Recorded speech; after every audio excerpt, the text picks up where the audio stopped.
আসসালামু আলাইকুম প্রিয় শিক্ষার্থীরা, আরেকটি নতুন ভিডিও নিয়ে তোমাদের সামনে হাজির হলাম। আমি মোহাম্মদ বিল্লাল সরকার, বর্তমানে পড়াশোনা করছি রাজশাহী বিশ্ববিদ্যালয়।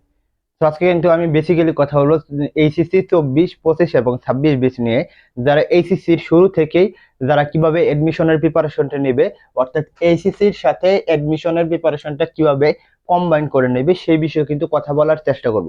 এর আগে অবশ্যই বলবো, এইচএসসি সকল আপডেট প্লাস গাইডলাইন মূলক ভিডিও পেতে এবং অ্যাডমিশন সম্পর্কে জানতে অবশ্যই চ্যানেলটা কিন্তু সাবস্ক্রাইব করে আমাদের পাশে থাকবে, কারণ আমরা কিন্তু প্রতিনিয়ত তোমাদের গাইড করে দেবো।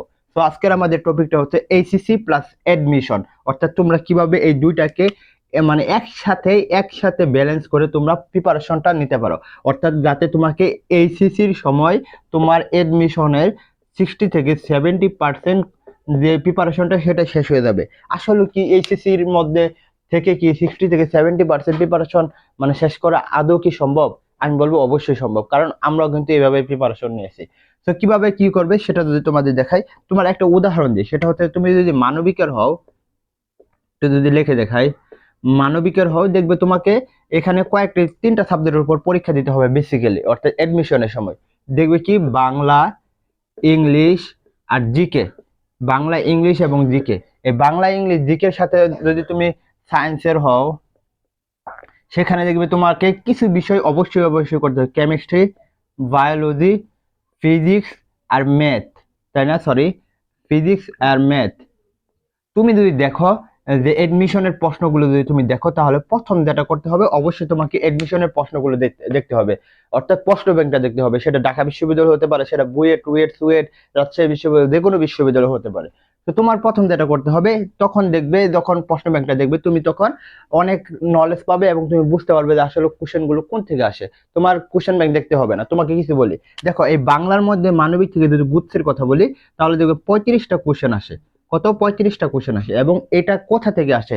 দেখবে তোমাদের যে বাংলার প্রথম পত্র বইটা আছে না, যে বাংলার প্রথম পত্র বই থেকে কিন্তু 20টা আসে। তাহলে এই 20টা তুমি কিভাবে পারবে?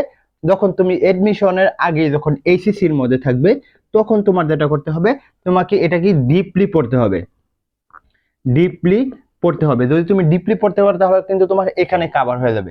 তেমন ভাবে আমরা ইংলিশে আসি।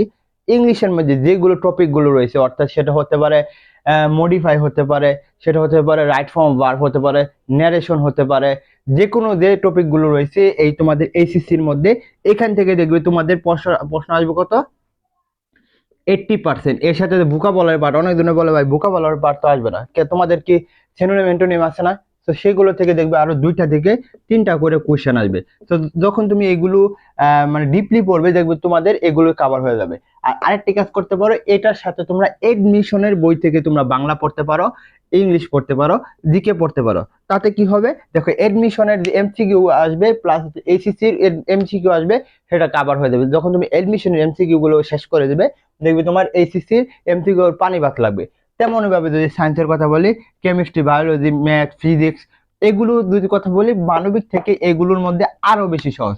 কারণ সায়েন্সের প্রশ্ন তাদের বুট বইয়ের ছাড়া তারা কিন্তু কোশ্চেন করে না। যেটা করতে হবে, অবশ্যই এগুলো কোশ্চেন কিন্তু এখান থেকে হবে, অর্থাৎ মূল বই থেকে হবে, মূল বই থেকে হবে। তো এই মূল বইগুলো কিন্তু তোমাকে মেইন ভাবে পড়তে হবে, যাতে তুমি এসএসসির মধ্যে থাকতে সময় তোমাদের মনে করো সেই 60 থেকে 70% যে প্রিপারেশনটা রয়েছে সেটা কিন্তু তুমি কভার করতে পারবে।